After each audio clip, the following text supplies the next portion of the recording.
Good morning students, सुप्रभात सभी को। आज फिर महाराजा अग्रसेन ऑनलाइन क्लासेस में आपका स्वागत है। मैं सुशील स्वामी, ज्योग्राफी लेक्चरर, आपके लिए बीए बीएड फर्स्ट ईयर के लिए जो हम मानव भूगोल की पुस्तक में हम पढ़ रहे थे। मानव भूगोल की पुस्तक में हमने जिस प्रकार से मानव और पर्यावरण के मध्य संबंध के बारे में पढ़ा था कि मानव और पर्यावरण के मध्य संबंध प्रति क्षण जो है परिवर्तित होते रहते हैं। प्रति क्षण मानव जो है उसको परिवर्तित करता है, पर्यावरण है मानव को परिवर्तित करता रहता है। इस प्रकार से अपने जो है विभिन्न सिद्धांत इसमें पढ़े थे हमने, और इसी क्रम में हमने जो है विभिन्न प्रकार के सिद्धांतों के बारे में या विभिन्न प्रकार के जो मानव पर्यावरण संबंध है उनके बारे में हमने पढ़े थे। पर्यावरण के घटक हमने पढ़े थे। पर्यावरण के घटक में हमने अनेक प्रकार के घटक जो है जिस प्रकार से हमने उन घटकों में विभिन्न रूप से अगर देखा जाए तो अवस्थिति के रूप में, उच्चावच के रूप में, या यानी कि जलवायु के रूप में जो यानी कि जो परिवर्तन आते हैं उनके अनुसार, जैसे यानी कि मानव की जो सभ्यता है या मानव की जो बस्तियां हैं या मानव जनसंख्या है उसमें जो परिवर्तन आते हैं वो कारक हमने पढ़े थे। जिस प्रकार से अवस्थिति होगी, लोकेशन हो गई, उसके बाद में उच्चावच के बारे में हमने पढ़ा था कि भी मैदान, पठार, पर्वत, ये सारी चीजें जो उच्चावच के अंतर्गत हमने पढ़ी थी। इसी प्रकार से हमने जलवायु के बारे में पढ़ा था कि किस प्रकार की जलवायु पाई जाती है, किस प्रकार से जो है मनुष्य को वो प्रभावित करती है, कौन से क्षेत्र में किस प्रकार की जलवायु के अनुसार किस प्रकार के मनुष्य वहां पर निवास करते हैं, ये सारी चीजें हमने इसमें पढ़ी थी। इसके बाद में प्राकृतिक वनस्पति के बारे में हमने पढ़ा था कि प्राकृतिक वनस्पति कहाँ कहाँ पाई जाती है, कौन कौन सी प्राकृतिक वनस्पति है, किस प्रकार के वृक्ष कौन से अक्षांशों में पाए जाते हैं, ये सारी चीजें हमने पढ़ी थी। अब अपने देखते हैं कि मानव की जो अगर व्यवसाय के बारे में बात करें, मानव के व्यवसाय के बारे में अगर बात की जाए, जिस प्रकार से मानव के व्यवसाय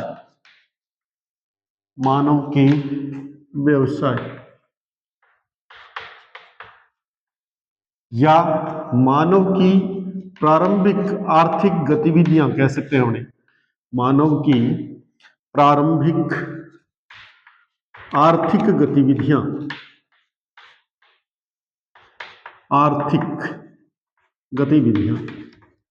गतिविधियां जिनको अपने कह सकते हैं भाई कोई भी यानी कि धरात, अपने ये कह सकते हैं कि वायुमंडल में प्रत्येक व्यक्ति जो है अपनी आवश्यकता की पूर्ति के लिए अपने जो भी यानी कि आवश्यकताएं हैं, जो भी उसकी जो डिमांड्स हैं या जो भी उसके महत्वपूर्ण रूप से उसके कार्यकलाप हैं, तो उनको पूर्ति के लिए जो है मनुष्य को जो है अपने ये मानते हैं आर्थिक क्रियाएं करनी पड़ती हैं। प्रत्येक मनुष्य जो है अपने जीवन के अंदर जो है आर्थिक क्रियाएं करता है। उन आर्थिक क्रियाओं के द्वारा जो है वो अपना जीवन यापन करता है। जिस प्रकार से अगर अपनी आर्थिक क्रियाओं का अगर अपने वर्गीकरण देखें, यानी कि शुरू से लेकर जब मनुष्य का विकास, मनुष्य का जन्म हुआ, मनुष्य की उत्पत्ति हुई, उस उत्पत्ति से लेकर वर्तमान समय तक जो है आर्थिक प्रक्रियाएं अनेक प्रकार से पाई जाती है। जिस प्रकार से अपने कहें प्रागैतिहासिक काल है, तो प्रागैतिहासिक काल के अंदर जब आर्थिक प्रक्रियाएं थी मनुष्य की, तो मनुष्य उस समय जो है अपने ये मानते हैं आदि मानव के रूप में वो निवास करता था। आदि मानव के रूप में अगर देखा जाए तो उस समय उसकी जो यानी कि जरूरतें थी, उसकी जो आवश्यकता थी, मनुष्य की जो आवश्यकता थी, वो आवश्यकता उसकी भोजन थी, भोजन और आवास थी। सिर्फ दो ही आवश्यकताएं थी उसकी। भोजन के लिए वो जो है इनके विभिन्न प्रकार के जंगली जानवर,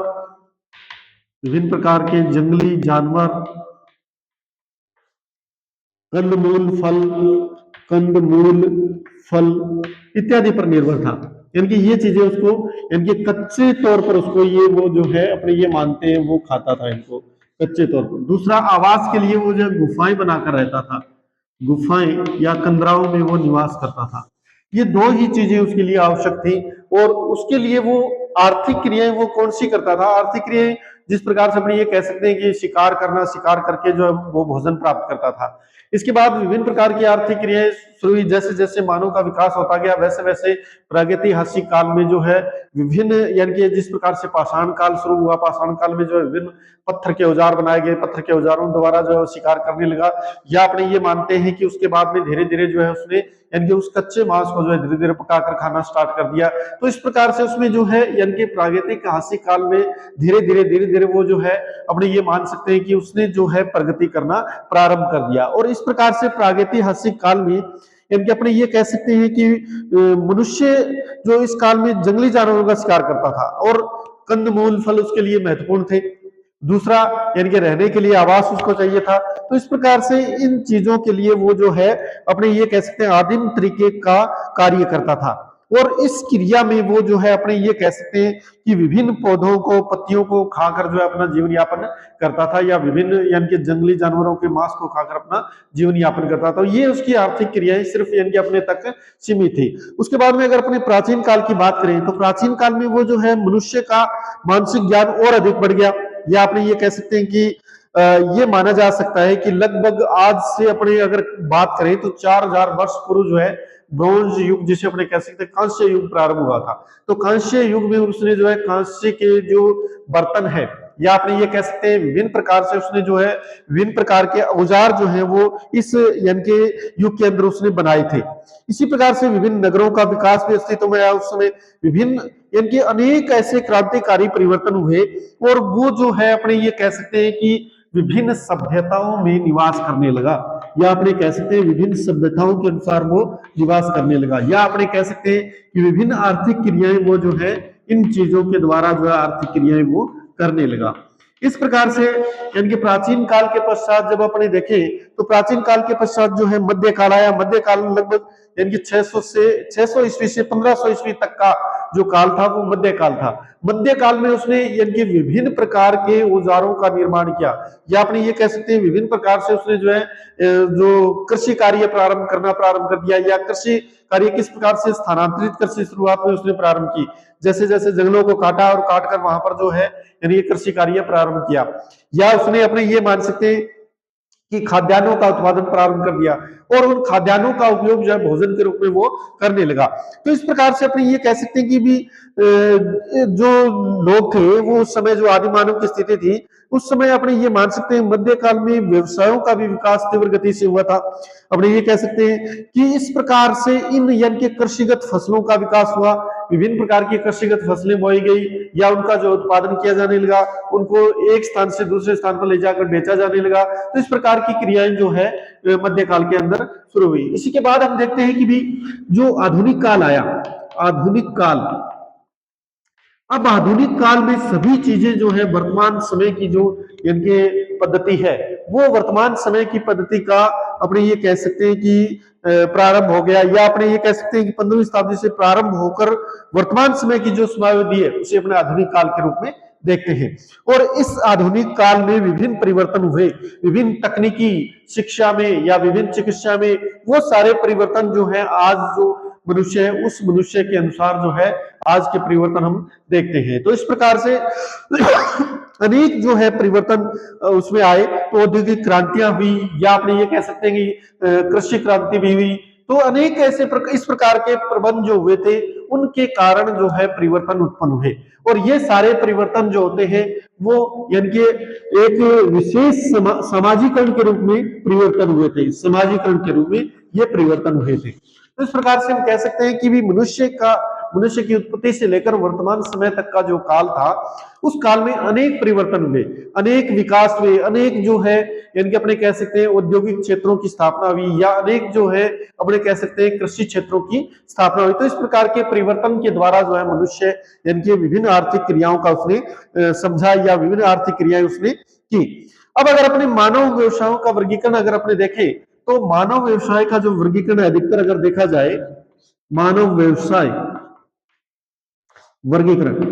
अगर अपने वर्गीकरण देखें इसका, तो इसमें सबसे पहले अगर अपने देखें तो प्राथमिक क्रियाएं आती हैं। प्राथमिक क्रियाएं, प्राथमिक क्रियाएं, प्राथमिक क्रियाओं के बाद में हम देखते हैं द्वितीयक क्रियाएं आती हैं। द्वितीयक क्रियाएं, द्वितीयक क्रियाएं, द्वितीयक क्रियाओं के बाद में हम देखते हैं कि भी जिस प्रकार से तृतीयक व्यवसाय के रूप में स्थापित करते हैं, तृतीयक व्यवसाय।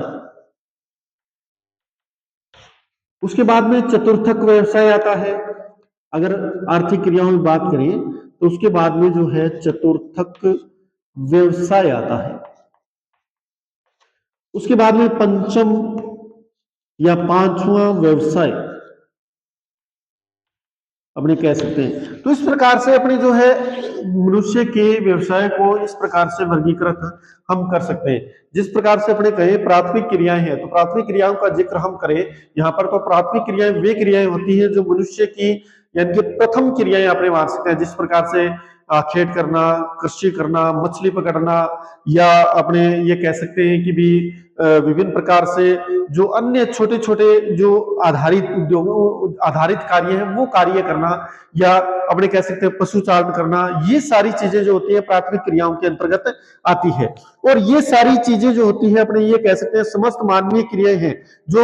यानी कि जिनके अंतर्गत उत्पादन प्रत्यक्ष रूप से होता है, अपने ये कह सकते हैं जिसमें प्रत्यक्ष रूप से उत्पादन की क्रिया होती है। जिस प्रकार से अपने कहते हैं भी मनुष्य जब आखेट करता है, शिकार करता है, या दूसरा अपने के लकड़ी एकत्र कर रहा है, या अपने कह सकते हैं कि मनुष्य जो है मत्स्य पालन कर रहा है यानी कि मछली का पालन कर रहा है, या अपने कह सकते हैं पशु पालन कर रहा है, तो ये सारी चीजें जो होती है ये सारी चीजें प्राथमिक क्रियाओं के अंतर्गत शामिल की जाती है। और प्राथमिक क्रियाएं जो है प्रत्यक्ष रूप से यानी कि उत्पादन की प्रक्रिया होती है, अपने ये कह सकते हैं प्रत्यक्ष रूप से उत्पादन का कार्य प्रत्यक्ष उत्पादन इनसे होता है, प्रत्यक्ष उत्पादन इनसे होता है, या प्राथमिक रूप से उत्पादन इनमें किया जाता है। इन क्रियाओं को अपने जो है प्राथमिक क्रियाओं के रूप में जानते हैं। इसी प्रकार से अगर अपने ये देखें तो ये चीजें सारी जो आदिम कृषि है, खनन कार्य है या पशुपालन है, विभिन्न यानी कि जंगली वस्तुओं का एकत्रीकरण है, ये सारी चीजें जो है अगर इन सारी चीजों को अपने देखें तो ये सारी चीजें प्राथमिक क्रियाओं के अंतर्गत सम्मिलित की जाती हैं। और प्राथमिक क्रियाएं जो होती हैं ये प्राथमिक क्रियाएं प्रत्यक्ष रूप से संबंधित होती हैं मनुष्य से या वातावरण से संबंधित होती है। अब इन प्राथमिक क्रियाओं में जो भी श्रमिक लगे हुए हैं, जो भी लोग लगे हुए हैं, जो भी व्यक्ति इन प्राथमिक क्रियाओं को करता है, तो इनको विशेष नाम दिया जाता है जिसे अपने रेड कॉलर श्रमिक कहते हैं। रेड कॉलर श्रमिक, इनको अपने जो है क्या कहेंगे, रेड कॉलर श्रमिक कहेंगे। इसी प्रकार से अगर अपने द्वितीयक क्रियाओं की बात करें तो द्वितीयक क्रियाएं वे क्रियाएं होती हैं जो प्राथमिक क्रियाओं से जो उत्पादन किया जाता है उस उत्पादन के द्वारा जो है सामग्री तैयार की जाती है। यानी कि जो प्राथमिक उत्पादन अपने को मिला, जिस प्रकार से कृषि के द्वारा अपने को जो विभिन्न खाद्यान्न मिले, या अपने कह सकते हैं खाद्यान्न प्रसंस्करण की जो क्रिया है वो द्वितीयक क्रिया के अंतर्गत अपने ले सकते हैं। इसी प्रकार से अन्य कार्य जो यानी कि उसके आधार पर होते हैं प्राथमिक क्रियाओं के आधार पर, तो उन्हें अपनी द्वितीयक क्रियाओं के रूप में शामिल करते हैं। इसी प्रकार से हम कह सकते हैं कि जिस प्रकार से अगर यानी कि विभिन्न प्रकार से तांबा गलाना, लौह अयस्क का जो है यानी कि लौह इस्पात का निर्माण करना लौह अयस्क से, या अपने ये कह सकते हैं विभिन्न खाद्यान्न के द्वारा विभिन्न चीजों का निर्माण करना, तो विभिन्न वस्तुओं का निर्माण जिस प्रकार से अपने कह सकते हैं गृह निर्माण करना या सड़कें बनाना, ये सारी चीजें जो होती हैं ये सारी चीजें अपने ये कह सकते हैं कि प्राथमिक क्रियाओं के द्वारा प्राथमिक क्रियाओं पर आधारित होती हैं, जिन्हें अपने द्वितीयक क्रियाएं कहते हैं। और ये द्वितीयक क्रियाएं जो हैं, इन द्वितीयक क्रियाओं में जो श्रमिक लगे हुए होते हैं उनको अपने ब्लू कॉलर श्रमिक कहा जाता है। ब्लू कॉलर श्रमिक इनको अपने कहेंगे, ब्लू कॉलर श्रमिक इनको कहेंगे। तो इस प्रकार से अपने ये कह सकते हैं कि प्राथमिक क्रियाओं पर आधारित जो इनके श्रमिक होते हैं उनको अपने ब्लू कॉलर श्रमिक कहेंगे। या प्राथमिक क्रियाओं पर आधारित जो द्वितीयक क्रियाएं हैं उन द्वितीयक क्रियाओं में जो श्रमिक लगे हुए हैं उनको अपने ब्लू कॉलर श्रमिक कहते हैं। और प्राथमिक क्रियाओं में लगे हुए श्रमिकों को हम जो है रेड कॉलर श्रमिक कहते हैं। इसके बाद में अपने देखते हैं तृतीयक क्रियाएं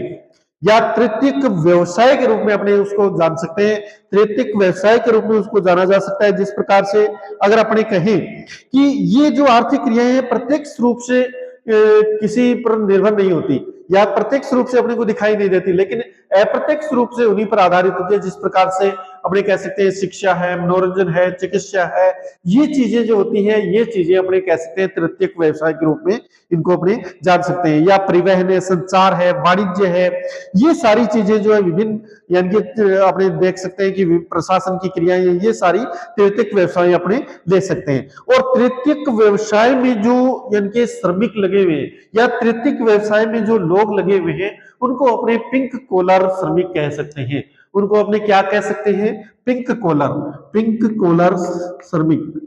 पिंक कॉलर। या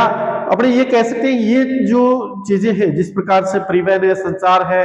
या अपने ये कह सकते हैं चिकित्सा है, शिक्षा है, मनोरंजन है, ये सारे जो होते हैं ये यानी कि जो लोग लगे हुए होते हैं, जो लोग कार्य कर रहे होते हैं, जो आर्थिक क्रियाएं करते हैं इनमें, वो जो अपने कह सकते हैं पिंक कॉलर श्रमिक उनको कहा जा सकता है। इसी प्रकार से अगर अपने चतुर्थक व्यवसाय के रूप में बात करें, अपनी चतुर्थक व्यवसाय, चतुर्थक व्यवसाय मनुष्य का जो चतुर्थक व्यवसाय है, चौथा, या अपने कह सकते हैं कि भी जो तृतीयक के बाद में आता है, उसे अपने चतुर्थक के रूप में जानते हैं। वर्तमान समय में जो उच्च तकनीकी व्यवस्थाएं हैं, जैसे अपने कह सकते हैं सूचना है, जनन है, सूचना विज्ञान है, जनन विज्ञान है, या कला है, साहित्य है, या ये चीजें जो ये होती है, या आर्ट है, ये सारी चीजें जो होती हैं ये चतुर्थक व्यवसाय के अंतर्गत शामिल की जाती हैं। और चतुर्थक व्यवसाय में यानी कि विभिन्न प्रकार के लोग लगे हुए हैं, विभिन्न जो यानी कि अपने कह सकते हैं चतुर्थक व्यवसाय के अंतर्गत अगर देखी जाए तो सरकारी नौकरशाही को इसमें शामिल कर सकते हैं, शोध कार्य को इसमें शामिल कर सकते हैं अपने। तो ये विभिन्न आर्थिक क्रियाएं जो होती हैं ये चतुर्थक व्यवसाय के अंतर्गत शामिल की जाती हैं। और इन चतुर्थक व्यवसाय में जो लोग लगे हुए हैं, इन लोगों को अपने जो है क्या कहा जाता है, श्वेत कॉलर श्रमिक, व्हाइट कॉलर या श्वेत कॉलर श्रमिक इनको कहते हैं, श्वेत कॉलर श्रमिक इनको कहा जाता है। तो ये सारे जो होते हैं ये यानी कि मुख्य रूप से अपने प्रशासन में लगे हुए, या अपने ये कह सकते हैं संचार है, परिवहन है, या अपने कह सकते हैं विभिन्न प्रकार के जो प्रशासनिक क्रियाएं हैं इनमें लगे हुए जो लोग हैं उनको अपने श्वेत कॉलर श्रमिक कहा जाता है। इसी प्रकार से अगर अपने यानी कि पंचम क्रियाओं की बात करें तो पंचम क्रियाओं में जो यानी कि सबसे ऊपरी व्यवसाय जिसे अपने कह सकते हैं पंचम क्रियाएं, पंचम क्रियाएं या पंचम व्यवसाय जिसे अपने कह सकते हैं, ये व्यवसाय अधिकतर जो है उच्च श्रेणी के लोगों के लिए होता है। उच्च श्रेणी, उच्च श्रेणी के लोग, उच्च श्रेणी के लोग कौन कौन हो सकते हैं भाई, जिस प्रकार से अपने कह सकते हैं वैज्ञानिक है, वैज्ञानिक है, विभिन्न प्रशासनिक अधिकारी है, कोई प्रशासनिक अधिकारी है, या अपने कह सकते हैं निजी क्षेत्रों में प्रबंधक है, निजी क्षेत्रों के प्रबंधक, विभिन्न कंपनियों के प्रबंधक जिनके ऑफिस जो होते हैं वो शानदार होते हैं, अपने कह सकते हैं यानी कि एक बहुत बढ़िया ऑफिस, या इनके लिए ऑफिस या घर में जो ये कार्य करते हैं तो इनके लिए बहुत शानदार जो ऑफिस तैयार किए जाते हैं, घर के अंदर बहुत शानदार तरीके से ये यानी कि बैठे हुए कार्य करते हैं। तो इस प्रकार के जो यानी कि वित्तीय संबंधित कानूनी सलाहकार, ये सारी चीजें जो है इसमें अपने शामिल करते हैं। और इनको अपने जो है अधिकतर इनको जो है अपने गोल्डन यानी कि अपने कह सकते हैं इन्हें गोल्ड कॉलर श्रमिक इनको कह सकते हैं, स्वर्ण कॉलर श्रमिक इनको कहा जा सकता है, स्वर्ण कॉलर श्रमिक इनको अपने कहते हैं। तो कहने का मतलब ये जो यानी कि श्रमिक होते हैं, ये जो पंचम क्रियाएं होती हैं, ये पंचम क्रियाएं उच्च श्रेणी की क्रियाएं होती हैं। और उच्च श्रेणी पर पदस्थ जो लोग होते हैं, चाहे वो नौकरशाही में हो, चाहे वो यानी कि प्रबंधन में हो, चाहे वो यानी कि शोध कार्य में हो, चाहे वो वैज्ञानिक क्षेत्र में हो, तो या ये सारी चीजें जो होती हैं, ये सारे जो लोग हैं ये गोल्ड कॉलर या अपने कह सकते हैं स्वर्ण कॉलर श्रमिकों के अंतर्गत इनको शामिल किया जाता है। इस प्रकार से अपने ये कह सकते हैं कि भी ये सारी जो क्रियाएं होती हैं, ये सारी क्रियाएं आर्थिक क्रियाएं कहलाती हैं। और इन आर्थिक क्रियाओं में लगे हुए लोग जो हैं देश की प्रगति या उन्नति में जो है अपना योगदान देते हैं। और यानी कि जिस देश में अधिकतर जो लोग हैं वो अगर आर्थिक क्रियाओं में मजबूत है तो वो देश जो है यानी कि आर्थिक उन्नति भी अधिक करेगा, या अपने ये कह सकते हैं उसकी संपन्नता भी अधिक हो सकती है। तो अपने यानी कि अधिकतर अगर वर्तमान समय में विभिन्न व्यवसायों को अगर प्रयुक्त उत्पादन की विधि द्वारा अगर अपने इनको देखें तो उपयोग के आधार पर व्यवसाय को अपने दो रूपों में वर्गीकृत कर सकते हैं। एक तो आदिम व्यवसाय और एक आधुनिक व्यवसाय। आदिम व्यवसाय और आधुनिक व्यवसाय। आदिम व्यवसाय, आदिम व्यवसाय से मतलब ये हो गया कि पुराने तरीके से व्यवसाय करना, और आधुनिक व्यवसाय वर्तमान समय के अनुसार व्यवसाय करना। आधुनिक व्यवसाय विभिन्न प्रकार के उद्योग प्रसंस्करण या विभिन्न प्रकार के यानी कि अपने खनन उद्योग, विभिन्न प्रकार की प्रक्रिया, ये सारी चीजें जो है इसके अंतर्गत अपने शामिल करते हैं। इस प्रकार से अपने जो है अब वर्तमान समय में अगर अपने देखें तो विभिन्न प्राथमिक क्रियाओं का यानी जो प्रारंभिक आर्थिक क्रियाएं मनुष्य की, उन आर्थिक क्रियाओं का अगर अपने अध्ययन करें तो ये आर्थिक क्रियाएं अधिकतर अगर देखी जाए यानी कि मनुष्य की जो प्रारंभिक आर्थिक क्रियाएं हैं, इन आर्थिक क्रियाओं की अपने बात करें तो ये आर्थिक क्रियाएं मुख्य रूप से जो है सबसे निचले स्तर की क्रियाएं होती हैं, या आप ये कह सकते हैं मानव की प्रारंभिक जो आर्थिक गतिविधियां हैं, इन प्रारंभिक आर्थिक गतिविधियों के द्वारा जो है अनेक क्रियाकलाप विकसित होते हैं, जिससे यानी कि इन आवश्यकताओं की पूर्ति विभिन्न स्थानों पर मनुष्य जो है प्रारंभ में क्या करता था कि आवश्यकताओं की पूर्ति जो है विभिन्न स्थानों पर घूमकर करता था, या एक स्थान से दूसरे स्थान पर वो जाकर जो है अपने इनकी आर्थिक क्रियाएं करता था। आदि मानव की जब स्थिति थी तो उस समय जो है विभिन्न आर्थिक क्रियाएं वो यानी करता था, एक स्थान पर यानी घूमक्कर जीवन उसका होता था। तो ये घूमक्कर जीवन होने के कारण ये इन्हें घूमने की जो है अपने ये कह सकते हैं आदत अधिक थी। इस प्रकार अपने कह सकते हैं पृथ्वी पर अगर देखा जाए तो मानव अपने अस्तित्व के 95% समय प्राथमिक क्रियाकलाप का निर्वाह करता है, प्राथमिक क्रियाकलाप का निर्वाह करता आ रहा है। प्रमुख प्राथमिक क्रिया अगर देखें तो विभिन्न प्रकार की प्राथमिक क्रियाएं हैं, जिस प्रकार से अपने कह सकते हैं अगर देखें भोजन एकत्रीकरण, भोजन एकत्रीकरण, भोजन एकत्रीकरण से मतलब कि मनुष्य उस समय जब यानी कि प्रारंभिक आर्थिक क्रिया वो करता था तो भोजन का एकत्रीकरण करता है। भोजन जो है यानी भोजन कहां से,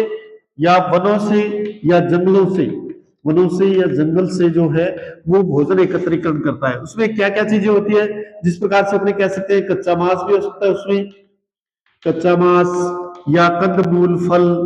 कंदमूल फल इत्यादि चीजें जो है, या विभिन्न औषधीय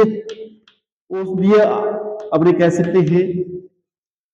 औषधीय पादप जड़ी बूटियां, इन सभी का जो है वो यानी एकत्रीकरण करता है, और एकत्रीकरण करके भोजन को जो है एक यानी कि अपने कह सकते हैं कि उसको जो है निकटवर्ती क्षेत्रों में वो विक्रय कर देता है। तो इस प्रकार की भोजन एकत्रण करने का जो व्यवसाय है वो प्रमुख जो अपने निर्जन वनीय क्षेत्र हैं उनमें अधिकतर किया जाता है। विभिन्न प्रकार की जनजातियां हैं, विभिन्न प्रकार की जनजातियां जो अनेक क्षेत्रों में निवास करती है, जिस प्रकार से अगर अपने कहें तो जनजातियां जिस प्रकार से अगर देखी जाए तो अनेक जनजातियां जैसे बुशमैन है, पिग्मी है, या एस्किमो है, लैप्चा है, ये सारी जनजातियां जो हैं अपने अगर देखे जाए तो भोजन एकत्रीकरण का कार्य करती है। अधिकतर जो अपने अगर देखा जाए तो विभिन्न वन्य क्षेत्र जिस प्रकार से अमेजन बेसिन का वन है, कांगो बेसिन है, या अफ्रीका का या दक्षिणी अमेरिका का जो क्षेत्र है, मलेशिया में जो यानी कि सेमांग या स्काई जनजाति, ये सारे जो लोग हैं यानी कि अपने ये कह सकते हैं भोजन एकत्रीकरण का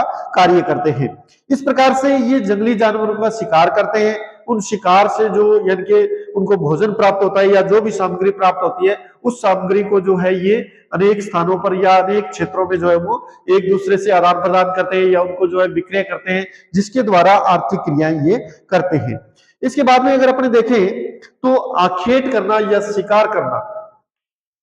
आखेट या शिकार, आखेट या शिकार, जब से मनुष्य की उत्पत्ति हुई है तो मनुष्य ने जो है आखेट की क्रिया हमेशा से करता आ रहा है, वो शिकार हमेशा से करता आ रहा है। जंगली जानवरों का शिकार प्रारंभ में जब आदि मानव की स्थिति थी तो उस समय वो जो है शिकार की क्रिया करता था, भोजन के लिए जो है शिकार प्राप्त करता था, और उस शिकार को जो है धीरे धीरे कच्चे माल के रूप, कच्ची सामग्री के रूप में खाता था, फिर उसको पकाकर खाने लगा। तो इस प्रकार से वो जो है अपने ये कह सकते हैं कि आखेट की क्रिया करता है। अब वर्तमान समय में या अपने ये कह सकते हैं विभिन्न जनजातियां जो हैं आज भी जो है आखेट कर रही है, आज भी जो है शिकार पर आधारित है। जिस प्रकार से अपने अगर कहें तो पिग्मी जनजाति है, पिग्मी, पिग्मी जनजाति है। पिग्मी जनजाति जो है अगर देखा जाए तो अफ्रीका की मुख्य जनजाति जिसे अपने कह सकते हैं ये अफ्रीका की जनजाति है, और ये अफ्रीका महाद्वीप के मध्यवर्ती भाग के भूमध्य रेखीय क्षेत्र में कांगो नदी के बेसिन क्षेत्र में जो है ये निवास करती है। और इनका अगर निवास करने वाले लोग जो है पिग्मी के नाम से इनको अपने जानते हैं। इनका मुख्य क्षेत्र अगर देखा जाए तो इनका मुख्य क्षेत्र लगभग 3 डिग्री उत्तरी से और 3 डिग्री दक्षिणी अक्षांशों के मध्य, 3 डिग्री दक्षिणी अक्षांशों के मध्य जो है ये पाए जाते हैं। और अधिकतर जो है ये अपने ये कह सकते हैं कि शिकार पर आधारित होते हैं, क्योंकि ये जनजाति जो होती है पिग्मी जनजाति अधिकतर पूर्ण रूप से शिकार पर आधारित होती है और शिकार करते हैं जानवरों का, विभिन्न जानवर जो है ये विभिन्न जानवरों का शिकार करते हैं। इस प्रकार से ये कुछ लोग जो है अपने ये कह सकते हैं मछली भी पकड़ते हैं, मछली यानी कि जिस जहां पर इनको झील या कुछ जलाशय क्षेत्र मिलते हैं तो उनसे ये मछलियां भी पकड़ते हैं और मछलियों का भी ये जो आर्थिक क्रियाओं में उपयोग में लेते हैं। इस प्रकार से अपने कह सकते हैं इन लोगों में ये जो पिग्मी जनजातियां हैं ये लोग विभिन्न जंगली क्षेत्रों में निवास करने के कारण या अपने ये कह सकते हैं विभिन्न क्षेत्रों में निवास करते हैं और वहां पर आज यानी कि इनमें अभी तक वर्तमान समय तक कोई भी ऐसे परिवर्तन नहीं हुए हैं, इनमें परिवर्तन नहीं पाए जाते हैं। आज भी आदिम तरीके से ये लोग निवास कर रहे हैं, आदिम तरीके से ये लोग जो है अपना जीवन यापन करते हैं। इसके बाद अपने देखते हैं पिग्मी के बाद जो है यानी कि अपने कह सकते हैं आखेट पर आधारित जो जनजाति है बुशमैन जनजाति, बुशमैन बुशमैन जनजाति। ये बुशमैन जनजाति जो है अफ्रीका के कालाहारी मरुस्थलीय क्षेत्र में अधिकतर ये जनजाति जो है पाई जाती है, अधिकतर ये जनजाति वहां पर निवास करती है। अगर इसके निवास क्षेत्र को अपने देखें तो कालाहारी मरुस्थलीय क्षेत्र में आदिम रूप से ये लोग निवास करते हैं। ये लोग जिनके अपने भोजन की तलाश में इधर उधर घूमते रहते हैं और जहां पर इनको भोजन प्राप्त होता है उस भोजन को ये जो है शिकार के द्वारा प्राप्त कर लेते हैं। इस प्रकार से ये विभिन्न जंगली जानवरों को मारकर अपना भोजन बनाते हैं। कालाहारी क्षेत्र में अनेक जिस प्रकार से एंटीलोप है, जेब्रा है या अपने कह सकते हैं जिराफ है, खरगोश है, ये सारे जो जीव हैं इन जीवों का ये शिकार करते हैं और अपना जो है इनके द्वारा भोजन तैयार करते हैं। अब ये अपने अगर देखें कुछ छोटे छोटे जलाशयों में जो ये छोटे छोटे जलाशय हैं उन जलाशयों में मछली का जो भी शिकार करते हैं, मछली भी ये पकड़ते हैं और इसी प्रकार से अनेक कंदमूल फल का भी ये उपयोग करते हैं। अगली जनजाति के रूप में अगर अपने देखें तो एस्किमो जनजाति है। एस्किमो एस्किमो जनजाति अधिकतर इनके बहुत ज्यादा विकट परिस्थितियों में निवास करने वाली जनजाति है। ये उत्तरी अमेरिका के जो क्षेत्र है, उत्तरी अमेरिका के जो क्षेत्र है, अलास्का क्षेत्र है, अलास्का क्षेत्र है या अपने ये कह सकते हैं ग्रीनलैंड के तटीय क्षेत्र है या अपने कह सकते हैं कि ग्रीनलैंड के तटीय क्षेत्र है या अपने कह सकते हैं साइबेरिया का जो क्षेत्र है, इन क्षेत्रों में अधिकतर जो है इस प्रकार की एस्किमो जनजाति जो है निवास करती है। एस्किमो जनजाति जो है अधिकतर महाद्वीप के जो शीत प्रदेशीय क्षेत्र हैं उन शीत प्रदेशीय क्षेत्रों में निवास करती है। इनको जो है अपने एस्किमो के नाम से भी जान सकते हैं या इनका जीवन पूर्णतः आखेट पर निर्भर रहता है। ये ध्रुवीय भालू, रेनडियर या इत्यादि को जो है अपने ये कह सकते हैं शिकार के रूप में कार्य में लेते हैं। ये अधिकतर अगर देखा जाए तो एस्किमो जनजाति मुख्य रूप से सील मछली का यानी शीतकाल के समय ये सील मछली का भी शिकार करती है और सील मछली का उपयोग जो है विभिन्न तरीकों से ये करती है, भोजन के लिए भी करती है या अपने जो है यानी कि सील मछली के जो क्योंकि मछली बड़ी होती है इसके जो यानी कि कंकाल होता है उस कंकाल का भी ये उपयोग करती है या अपने ये कह सकते हैं कि सील मछली की जो चर्बी प्राप्त होती है उस चर्बी से ये अपने जो इनके मकान है जिसे वे ये इग्लू कहते हैं, इन इग्लू को जो है ये अधिकतर गर्म रखने के लिए उस चर्बी को भी जलाते हैं। तो इस प्रकार से अपने कह सकते हैं कि भी ये लोग सारे जो होते हैं पिग्मी, बुशमैन, एस्किमो, ये जो है आखेट पर आधारित होती है। आखेट या शिकार के द्वारा भोजन प्राप्त करते हैं और विभिन्न जानवरों का शिकार करके और जो है भोजन प्राप्ति में लगे हुए रहते हैं। इसके बाद में अपने देखते हैं तीसरा व्यवसाय जो तीसरी प्राथमिक आर्थिक क्रिया है लकड़ी काटना। लकड़ी काटना लकड़ी काटना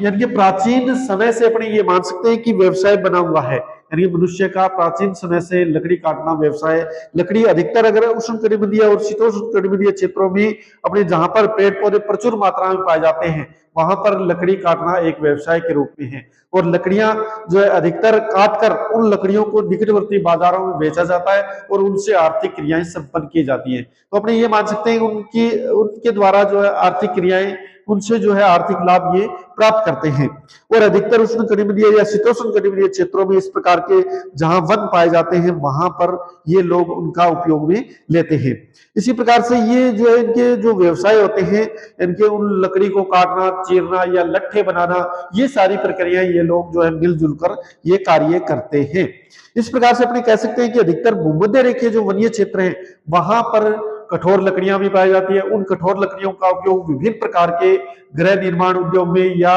अपने ये कह सकते हैं पुल या बांध निर्माण में उनको उपयोग में लिया जाता है। तो ये निकटवर्ती क्षेत्रों में उन लकड़ियों को बेचकर जो है अपना जीवन यापन करते हैं। इसी प्रकार से अगर देखा जाए तो अपने कह सकते हैं कि विश्व में अगर देखा जाए सर्वाधिक लकड़ी के लट्ठों का जो उत्पादन है वो अमेरिका में यूएसए में किया जाता है। इसी प्रकार से द्वितीय स्थान पर भारत या तृतीय स्थान पर चीन, चौथे स्थान पर ब्राजील तथा पांचवें स्थान पर कनाडा आता है। तो लकड़ी व्यवसाय भी ये एक मुख्य व्यवसाय माना जाता है वर्तमान समय में, यानी कि लकड़ियों का जो लकड़ियों को काटना, लट्ठे तैयार करना या उनको निकटवर्ती क्षेत्रों में बेचना, ये सारा कार्य जो है अपने प्रारंभिक आर्थिक क्रिया के अंतर्गत शामिल करते हैं। इसके बाद में हम देखते हैं कि पशुचारण पशुचारण पशुचारण की क्रिया। और जो पशुचारण की जो क्रिया है ये अगर देखा जाए तो शीत प्रदेशों में और उष्ण प्रदेशों में अलग अलग तरीके से की जाती है।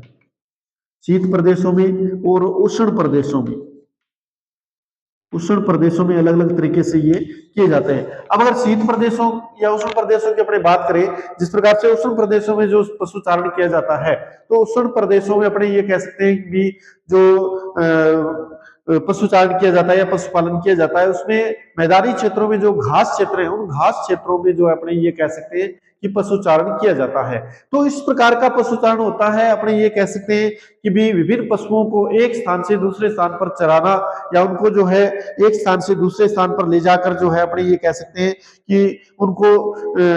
पशुचारण करना, ये सारी प्रक्रियाएं जो होती है अपने ये कह सकते हैं पशुचारण व्यवस्था के अंतर्गत शामिल की जा सकती है। इसी प्रकार से अगर अपने ये कहें कि प्रारंभिक अवस्था में मानव आखेटे का संग्रह करता रहा, धीरे धीरे उसने जो है जीव जंतुओं को जो है पालना प्रारंभ किया, तो सबसे पहले मनुष्य ने जो है यानी कुत्ते को अपना पालतू जानवर बनाया था और कुत्ते को विभिन्न प्रकार की जो शिकार आदि प्रक्रिया है उन शिकार आदि प्रक्रियाओं में जो है अपना उनको सहयोग में लेता रहा है। तो इस प्रकार से अपने कह सकते हैं कि भी यानी कि मनुष्य ने जानवरों को भी पालतू बनाया। इनमें अगर देखा जाए तो विभिन्न प्रकार के पालतू जानवर, जिस प्रकार से गो पशु है, रेंडियर है, ऊंट है, या अपने कह सकते हैं लामा, अल्पाका या घोड़ा, भैंस, भेड़, बकरियां इत्यादि जानवर है, उनको वो पालता है। वर्तमान समय में शीतोष्ण तथा उष्णकटिबंधीय घास क्षेत्रों में पशुपालन किया जाता है, यानी इन क्षेत्रों में अधिकतर पशुपालन की क्रियाएं की जाती है। तो और पशुपालन जो है मुख्य रूप से अगर अपने देखें तो दो प्रकार से किया जाता है। कौन कौन से? दो प्रकार से। एक तो होता है चलवासी पशुचारण, चलवासी पशुचारण, और दूसरा होता है अपने कह सकते हैं व्यापारिक रूप से पशुपालन, या अपने कह सकते हैं व्यापारिक पशुपालन, उसे अपने कह सकते हैं व्यापारिक पशुपालन। अब जो चलवासी पशुचारण होता है उसमें अपने ये कह सकते हैं कि विभिन्न प्रकार के ये कहा जा सकता है कि पशुओं का जो एक समूह होता है, यानी चाहे वो 50 हो, 60 हो, जितने भी पशु होते हैं उन पशुओं का एक समूह होता है। उस समूह को लेकर एक स्थान से दूसरे स्थान पर ये चलते रहते हैं। जहां इनको घास क्षेत्र प्राप्त होते हैं या जहां घास के मैदान इनको मिलते हैं, वहां पर जो है ये लोग अपने डेरे लगा लेते हैं और वहां पर इनके पशुओं को चराते हैं। जैसे जैसे इनके ये जो है कह सकते हैं अपने आगे से आगे बढ़ते जाते हैं और पशुओं को जो है एक स्थान से दूसरे स्थान पर जो है स्थानांतरित करते रहते हैं। तो इस प्रकार की जो क्रिया होती है वो चलवासी पशुचारण के अंतर्गत सम्मिलित की जाती है। अगर अपने ये देखें विश्व के उन भागों में जहां अर्ध शुष्क जलवायु पाई जाती है, उस अर्ध शुष्क जलवायु में जो है अपने चलवासी पशुचारण मुख्य व्यवसाय के रूप में जाना जाता है। अब अगर देखें तो चलवासी पशुचारण के अंतर्गत आदिम जाति के जो लोग हैं अपने पालतू पशुओं का एक समूह रखते हैं और उसे एक स्थान से दूसरे स्थान पर जहां भी इनको घास प्राप्त होती है उस घास में जो है ये इनके वहां पर उनको पशुचारण करते हैं। अनेक उष्णकटिबंधीय क्षेत्र हैं या अपने कह सकते हैं एशिया के कुछ क्षेत्र हैं, मानसूनी प्रदेश है, उन क्षेत्रों में जो है चलवासी पशुचारण की क्रिया की जाती है। दूसरा अपने ये कह सकते हैं व्यापारिक पशुपालन जो होता है, व्यापारिक पशुपालन में एक इनके व्यापार के लिए उनको किया जाता है। व्यापार के लिए मतलब कि अधिकतर यानी बहुत बड़े बाड़े के अंदर या रेंच जिसे अपने कह सकते हैं उसमें जो है पशुओं को रखा जाता है। और उन पशु जो होते हैं उनमें अपने ये कह सकते हैं एक ही प्रकार के, जिस प्रकार से अगर गो पशु है तो उस क्षेत्र में सिर्फ गो पशु ही सारे रखे जाएंगे, और वहां पर जो है उनकी हर एक प्रकार की जो प्रक्रिया है, जिस प्रकार से उनसे दूध प्राप्त करना, उनसे खाद प्राप्त करना, या उनसे जो है दूध से निर्मित अनेक सामग्रियां वहीं पर जो है तैयार करके जो है बाहर भेजी जाती है, तो वो होता है व्यापारिक पशुपालन। तो इस प्रकार से अपने कह सकते हैं विभिन्न जो क्रियाएं होती हैं, वो क्रियाएं प्रारंभिक आर्थिक क्रियाएं जो होती हैं, वो प्रारंभिक आर्थिक क्रियाएं विभिन्न स्तरों पर की जाती है। जिस प्रकार से हम कह सकते हैं कि भी जो मुख्य रूप से अगर देखा जाए तो प्रारंभिक आर्थिक क्रियाओं में हमने पढ़ा कि भी विभिन्न प्रकार के आखेट है, शिकार है, भोजन एकत्रीकरण है, ये सारी चीजें जो है, या पशुपालन है, जिस प्रकार से चलवासी पशुपालन है, ये सारी प्रक्रियाएं जो होती है प्रारंभिक आर्थिक क्रियाएं होती हैं। और ये प्रारंभिक आर्थिक क्रियाएं मनुष्य जो है आदिम समय से लेकर और वर्तमान समय तक जो है वो ये प्रारंभिक आर्थिक क्रियाएं करता आया है। तो धन्यवाद स्टूडेंट्स।